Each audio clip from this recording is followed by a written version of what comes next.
हम लोगों को यहाँ पे अमन आ जाए और नौकरियाँ मिले। पुराने लोग कुछ नहीं समझते थे, इसलिए हम वोट डालते हैं। ये नए कश्मीर की आवाज है, ये जम्मू कश्मीर की नई पीढ़ी का नया अंदाज है। तस्वीर उत्तरी कश्मीर के कुपवाड़ा की है, जहां पर टीडीसी इलेक्शन के लिए कतार में लगी एक लड़की ने यह बता दिया कि जम्मू कश्मीर की नई पीढ़ी, जम्मू कश्मीर के लोग दरअसल क्या चाहते हैं। जम्मू कश्मीर के लोग विकास चाहते हैं, जम्मू कश्मीर के लोग डेमोक्रेसी चाहते हैं, जम्मू कश्मीर के लोग शांति चाहते हैं, जम्मू कश्मीर के लोग रोजगार चाहते हैं। और उसी की चाह में आज जम्मू कश्मीर में लंबी लंबी कतारें देखने को मिली। मेरा नाम सफीना है। मैं ये चाहती हूँ कि दुनिया में अमन आ जाए। हम इसलिए वोट डालना चाहते हैं कि पुराने लोग थे, यहाँ पे अमन नहीं था, नौकरियाँ नहीं थी। इसलिए मैं चाहती हूँ कि आज नए लीडर बन जाएं, हम लोगों को यहाँ पे अमन आ जाए और नौकरियाँ मिले। पुराने लोग कुछ नहीं समझते थे, इसलिए हम वोट डालना यानी कि आप नई लीडरशिप बनाना चाहते हैं। हाँ, नई लीडरशिप बनाना चाहते हैं कि यहाँ पे अमन आ जाए। पढ़ाई, आमतौर लोग पढ़ाई करने लगे, यहाँ पे अच्छी गरीबी दूर हो जाए, इसलिए हम वोट डालें। आप कहाँ रहती है? मैं यहाँ नागसरी कलारूस। हाँ, नागसरी कलारूस में रहती। तो वोट आप खुशी से वोट डालने के? खुशी से वोट डालने आई। ये मौका था जम्मू कश्मीर में आर्टिकल 370 हटने के बाद पहली बार लोकतंत्र का जश्न मनाने का। ये मौका था जम्मू कश्मीर में पहली बार हो रहे टीडीसी इलेक्शन के लिए मतदान का, जिसके लिए जम्मू कश्मीर में लंबी लंबी कतारें देखने को मिली। भीड़ इतनी कि जम्मू कश्मीर के अलगाववादी और पाकिस्तान देखता रह गया। पहले फेज की पोलिंग का जो परसेंटेज सामने आया है, जो सरकार ने जारी किया है, वो बेहद अनप्रेसिडेंटेड है, ऐतिहासिक है। कुल 51.76 यानी करीब करीब 52% वोटिंग हुई है, जिसमें जम्मू में 61.49 और कश्मीर में 40.64% वोटिंग हुई है। ये इसलिए भी महत्वपूर्ण है क्योंकि ये सर्दी का वक्त है और जिस तरीके से जो टाइमिंग थी वो भी 2 बजे तक ही थी। ऐसे में इतनी भारी संख्या में लोग निकले। मैं आपको बताऊं कि सबसे ज्यादा वोटिंग हुई है रियासी जिले में, करीब करीब 75%, राजौरी में करीब करीब 71%, पुंछ में करीब करीब 59%, सामा में भी करीब करीब 59%, जम्मू संभाग में 61.49 ये वोटिंग हुई। जम्मू में भारी अक्रॉस जम्मू के 10 जिलों में भारी वोटिंग हुई है। लेकिन यहां पर ध्यान देने वाली जो बात है वो है कश्मीर। कश्मीर में इस बार बाजी मारी है। कश्मीर ने दिखा दिया है कि वो पीछे मुड़कर नहीं देखेगा। अलगाववादी कितनी भी कोशिश करते रहे हैं, कुल 10 जिलों में भारी पोलिंग इस बार देखने को मिली है।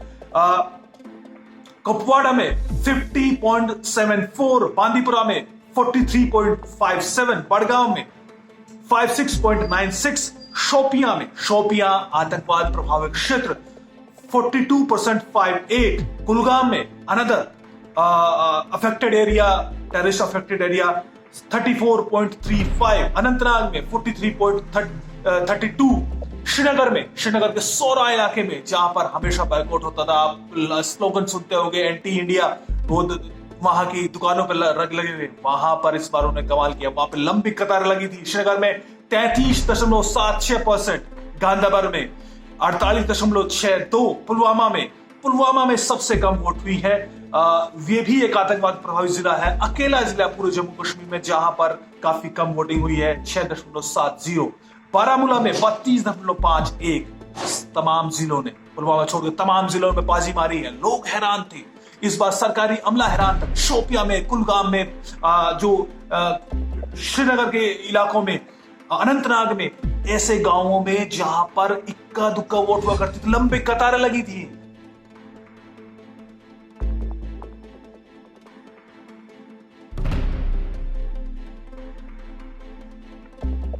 तो कहीं ना कहीं साबित कर दिया लोगों ने कि आर्टिकल 370 हटने के मायने क्या है और उन्होंने किस तरीके से रिसीव किया है।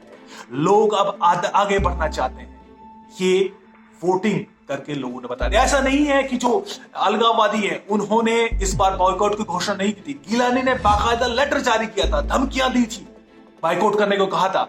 पाकिस्तान समर्थित आतंकियों ने बाकायदा धमकी दी थी कि बायकॉट करना है, लेकिन लोगों ने बायकॉट नहीं किया। अपने डेमोक्रेटिक प्रोसेस में भरोसा दिखाते हुए भारी संख्या में वोटिंग की। कोरोना के काल में, कोरोना और भारी सर्दी में अगर इतनी संख्या में लोग वोट करते हैं तो उसका नतीजा साफ है। युवा हो, महिलाएं हो, बूढ़ी हो, हिंदू हो, मुस्लिम हो, सिख हो, हर तरीके के लोग लाइन में लगे नजर आए। दरअसल यह डीडीसी इलेक्शन के लिए पहले फेज का मतदान था। अभी 7 फेज में और मतदान होना बाकी है। हर फेज में 20 के 20 जिलों में मतदान होगा और कुल 280 सीटों पर मतदान पूरा होगा 22 दिसंबर तक। और आखिरकार रिजल्ट आएगा 22 दिसंबर को, जिस दिन वोटों की गिनती शुरू होगी। उसके बाद पहली बार जम्मू कश्मीर के 20 जिलों में जिला विकास परिषद यानी डिस्ट्रिक्ट डेवलपमेंट काउंसिल का गठन किया जाएगा। यह पहली बार है जब पंचायती राज व्यवस्था की 3 टियर व्यवस्था यहां पर लागू की गई है। आर्टिकल 370 हटने के बाद पंचायती व्यवस्था में जो ग्रामीण स्तर के चुनाव है वो पहले 2018 में दिसंबर और नवंबर में हो चुके हैं। उसके बाद ब्लॉक स्तर के चुनाव हुए थे। उसके बाद ये त्रिस्तरीय प्रणाली के तहत जिला स्तर के चुनाव पहली बार जम्मू कश्मीर में हो रहे हैं।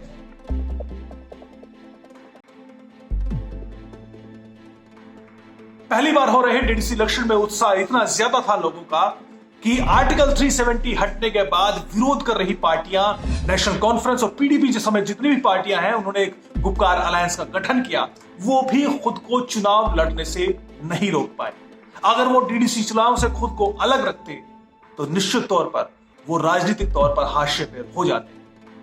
हालांकि जिस तरह का लोगों का मूड है उससे साफ है कि आर्टिकल 370 और आर्टिकल 35A का समर्थन करने वाली पार्टियां पहले ही हाशिए पर जा चुकी और इस पहले फेज के मतदान ने साबित कर दिया है कि लोग आगे बढ़ चुके हैं। पिछले 1.5 साल में जो कुछ हुआ है लोग उसको स्वीकार कर चुके हैं और वो लोग नए रास्ते पर आगे बढ़ चुके हैं। लोग रोजगार चाहते हैं, लोग विकास चाहते हैं, लोग शांति चाहते हैं, लोग अपने बच्चों का भविष्य चाहते हैं।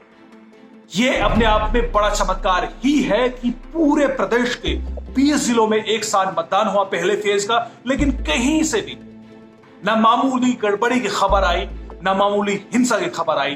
पूरे के पूरे 20 जिलों में शांतिपूर्ण तरीके से मतदान हुआ। ऐसा तो भारत के बाकी राज्यों में भी नहीं होता, लेकिन यह चमत्कार लोगों का है, जम्मू कश्मीर के लोगों को, जिन्होंने बता दिया है कि वो उनका विश्वास लोकतंत्र में उससे कहीं ज्यादा मजबूत है जितना कि हम सोचते हैं। बहरहाल उम्मीद यह है कि आने वाले 7 फेज में भी इसी तरीके से शांतिपूर्ण तरीके से मतदान होगा और पहली बार जो जिला विकास परिषद गठित होंगी वो जम्मू कश्मीर की बेहतरी के लिए, जम्मू कश्मीर के विकास के लिए, नई पीढ़ी के भविष्य के लिए काम करेंगे। नमस्कार, जय हिंद।